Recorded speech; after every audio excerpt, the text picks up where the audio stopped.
గంజాయి రవాణా కోసం కేటుగాళ్లు కొత్త దారులు కనిపెడుతున్నారు. పుష్ప సినిమాని మించి స్మగ్లింగ్లో నయా ట్రెండ్ తెస్తున్నారు. ఆంధ్రప్రదేశ్ పోలీసులను బురిడి కొట్టించి నేషనల్ హైవేపై దర్జాగా వెళ్తున్న గంజాయి ముఠాని పట్టేశారు తెలంగాణ పోలీసులు.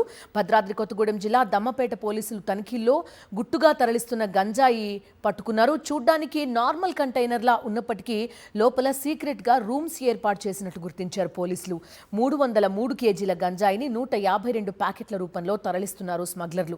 దీని విలువ 1,53,00,000 ఉంటుందంటున్నారు ఇన్ఛార్జ్ డీఎస్పీ అబ్దుల్ రెహమాన్. మొత్తం 1,50,00,000 విలువ చేసే గంజాయి. దాంట్లో ఈ టాటా ఐచర్లు రెండు అరలు చేసినమాట. పొడుగ్గా ఉన్నటువంటి దాన్ని ముందుగా ఒక మనిషి కింద నుంచి చూసి దాని మధ్యలో మన వెల్డింగ్ చేసి ఒక రూమ్లో తయారు చేసి అది బయట నుంచి చూస్తే ఓపెన్ లెక్క కనపడుతుంది. బయట ఓపెన్ లెక్క కనపడుతుంది, ఎవరికి తెలియదు. దాని లెంత్ చూసేసరికి లెంత్ ఎక్కువ ఉంది, ఓపెన్ ప్లేస్ తక్కువ ఉంది.